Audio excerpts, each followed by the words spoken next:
What's up, folks? Welcome to another of what I'm playing today. Sonic the Hedgehog 1 for the Sega Genesis. At least that's what you'd be led to believe by the title screen. It's actually Metal Sonic and Sonic. Oh, there's Sonic. There's Sonic. There he is. When you get hit, oh, he's in the legendary. That's crazy. Oh yeah, this is Metal Sonic in Sonic 1. This is a sprite hack. There are no other abilities for Metal Sonic. It's quite literally just taking the animations from Sonic CD and applying them to Sonic and, well, a Metal Sonic sprite. And as you can see, Sonic does still show up. I mean, that's clearly Sonic in ball form, as well as his loop running animation, which I guess that means his loop running animation is different from his slow trot, because this is the same speed as when he's going through the loops upside down, but it's clearly not him in the loops, but it's him when he's slow. That's interesting. I don't know that I'm going to play a whole lot. Oh, it's Sonic there. Yeah, it's Sonic in the lives. That's crazy. Yeah, I don't know that I'm going to play a whole lot of this. I just figured I had to do it because I've done freaking every other character. Even Big the Cat has had some showtime on my channel here, so I figured may as well show it off. It's quite literally Sonic 1, so I'll probably just play it till oh god, the end of... It might just be this might be like a 2-minute video. It's Sonic 1. Shout out Sonic 1, it's good. I'm getting the groove of things because this weekend so it's currently June 19th, 2022, and this weekend I plan on playing Sonic 1, 2, 3, and Knuckles to their completion. Kind of interesting. Sonic does have almost like a weird coloring about him. If you notice when he's going through the loops, he's the tan on his belly isn't like the same color. It's like they changed. Oh my god, they changed so the color palette for the gloves and the ear little cutouts on Metal Sonic. That's, I guess, the same. Maybe that color takes the same slot as Sonic's pale. They replaced the pale belly of Sonic with the yellow of Metal Sonic, and that's why it's slightly off color. That's what I'd assume happened. I'm not a game coder. I don't know. I couldn't tell you.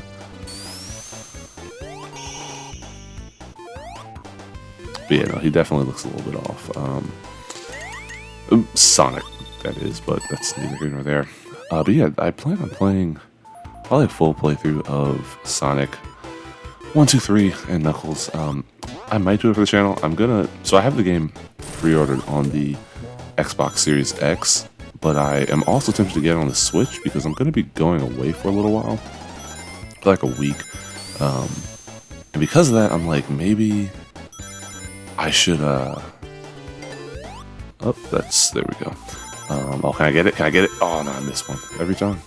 Oh, there's Sonic. He's in the spring sprite. Oh, that was clean. That was so clean. Isn't there I thought there was... Oh, I must have missed the invincibility. Yeah, I plan on getting it for the Xbox, but I also kind of want to get it for the Switch because I'll be away, so I'm oh, just get it for the Switch, take that junk, and do that junk, play that junk. But I don't know. Who knows? I don't know. Honestly, I should probably just I could totally just bring my laptops and record that junk with me. Bring my laptops, bring the Switch dock, rather. That's not a bad idea, Brandon. But yeah, I do plan on playing that over the course of the weekend, personally and potentially for the channel. So keep an eye out for that. I'm obviously really interested in seeing, hearing the different music, if there's any new changes they didn't really make us aware of in that little weird graphic they showed us a while ago. But I also just want to play the games because it'd be kind of nice to play them in widescreen and what I guess is sort of their definitive editions, assuming they run akin to Sonic Mania, if we're talking in terms of remastered-esque Sonic games. I don't want Sonic, 1. As much as I like, for example, this block pushing glitch, it would be cool if the game itself was new. It was... So, is it made from the ground up? I want to say it's made in, that Hedgehog engine. I want to say it's made in the same engine that was made in that Mania runs off of. Not the Hedgehog engine, but you know what I'm talking about, like the classic engine or whatever it's called. I feel like that's the case. I want to say I read that somewhere. But at the same time, I wouldn't be surprised if it wasn't. But I'm pretty sure it is, because that's, like, why would you not? You know, that engine, I guess, is part of the reason why you had widescreen support in Sonic Mania. I don't know. Again, I'm not a coder, but I just hope it plays similarly to Sonic Mania. Hopefully they'll have, like, unlockable abilities. Again, I don't think that they made mention of that, but it'd be nice if they had, like, the drop dash. Just little things like that that make the game worth, well, playing for, like, the 100th time. I've easily played Sonic 1, 2, and 3, like, combined. I've easily played them, I'd say, a couple hundred times. I mean, this channel alone, there's like 64 episodes of these different fan games, and while they're not all Sonic 1, 2, and 3 complete, I mean, I have 2 full playthroughs of Sonic 3 and Knuckles on my playthrough, so that's, you know, 2 right there. And then most of these fan hacks are just Sonic 1. They're literally just Sonic 1 with some kind of new coat of paint on them. Oh, you're gonna try to screw me, cat? Yeah, every time. Tries to screw me. Get that good moonwalk? Get that, there you go. Not really a moonwalk, but you know. I screwed the jump.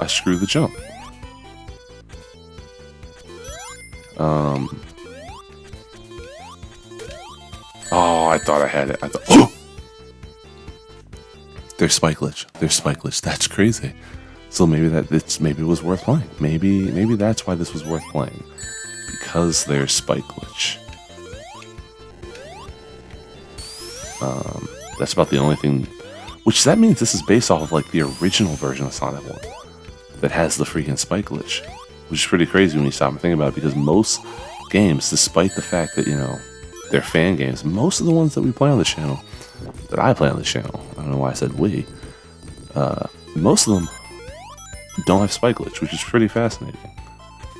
I think this is a fairly old hack, though. It's not like this is brand new or anything. So I wouldn't be surprised if that's why. Because there have been other better Sonic character hacks. There we go. Oh, he got that gem. Oh, can I get those good rotations? There you go. Get some good rotations. Oh. There we go. Oh, that was close enough. Alright. Yeah, but what else is new? Sonic is coming. I just saw a game, actually. I was just looking at my phone, and I saw a game called... I screwed it up. That's crazy. We'll get the life, because I'll probably need it. What was it? Fire Girl Hack and Slash? Hack and Spray? And it looked interesting enough. It's coming to PS4 and 5 this week.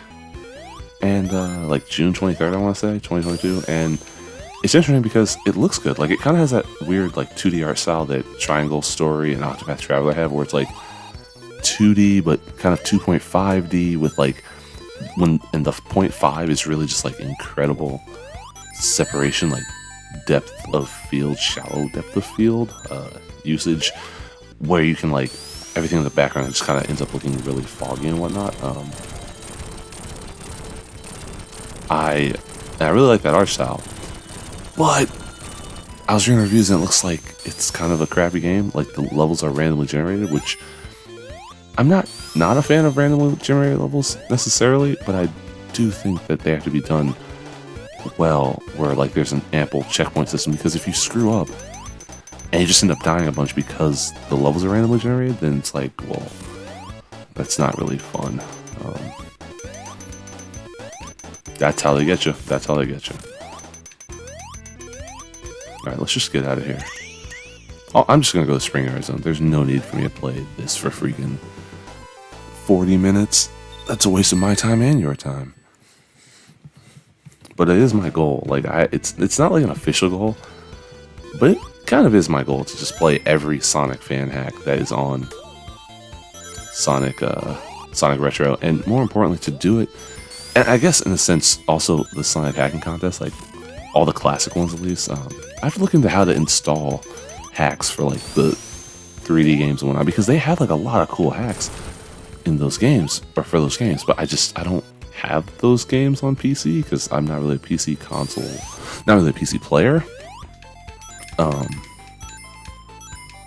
So yeah, but I want to get into that because like I own Sonic Generations because I wanted to play the Unleashed project on my PC, and for some reason I couldn't get the levels to load into Sonic Generations. Like I tried so many things, and I could get it to open, but I couldn't get like the levels to work. So it's kind of frustrating. But I do want to try that again when I have some time. Maybe I'll take some time off this summer and just try to figure that out. Because not that I need to take a whole day off, but I would like to take some time off to actually play it because I love Sonic Unleashed. The more that we get, like the farther we get away from Sonic Unleashed, like even though I raged at Eggman Land in my playthrough of it, I still really love Sonic Unleashed. I mean, Eggman Land does suck. It's like a 50-minute zone, and there's really no reason for it. Like, I get it. It's kind of like a culmination of everything that you've done so far, but they really could have just separated into like maybe 2 levels. And yeah, it is kind of epic when you finish it because you do this hour-long level and you've like kind of beaten all these challenges as both modern and regular Sonic. Even though it's mostly Werehog Sonic, not modern and Werehog Sonic. Even though most of the game is that.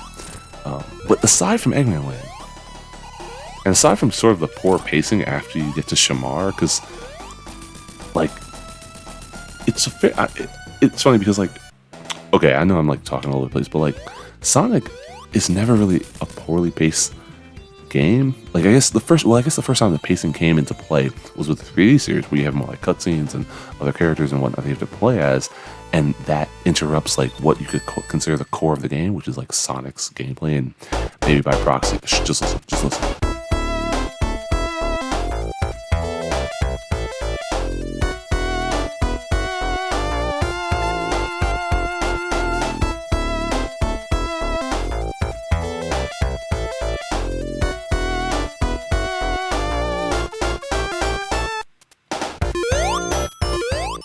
Yeah, I love this song. If you're new to the channel, I do that every time we get to Spring Guard Zone, so get used to it. Oh, those are different animals. They're different colors. They must share. Oh, the pigs share Sonic's pinkish, pale, pot belly color. Cool. That's so cool. I didn't know that. It's kind of nifty. I mean, it's not really like something crazy, but yeah, the fact that those are different too, I wouldn't have known that they share the same like color thingy.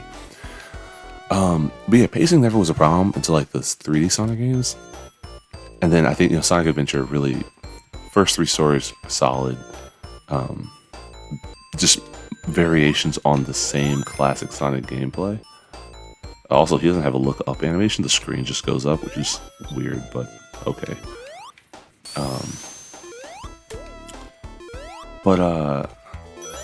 Yeah, so you have that, and then you have like Amy's gameplay, which is still derivative of Sonic's gameplay. It's just mildly slow. Like if she was a little bit faster, it'd be fine.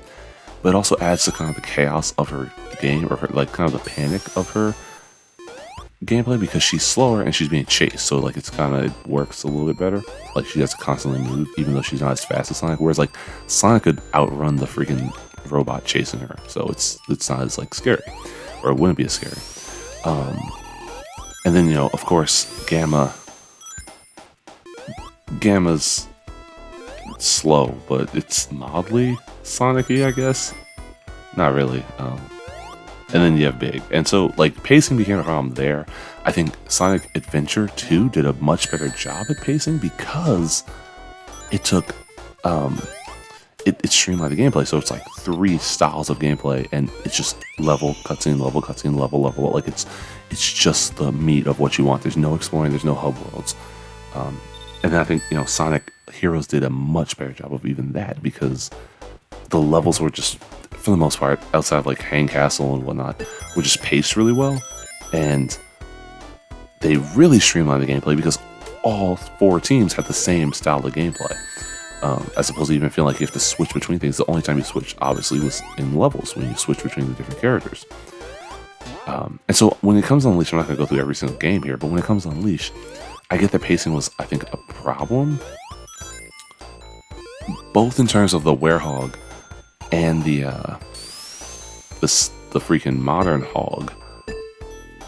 But I think it was most noticeable towards like the end of the game, where you like it's kind of like the second third or the last third of the game when you get to the Shamar, and it's like that becomes your new hub world where you are meeting with Professor Pickle, and you go there, you go to Empire City, and it feels like you're just like going through a bunch of levels really quickly, and you end up hitting like a bunch of nighttime levels.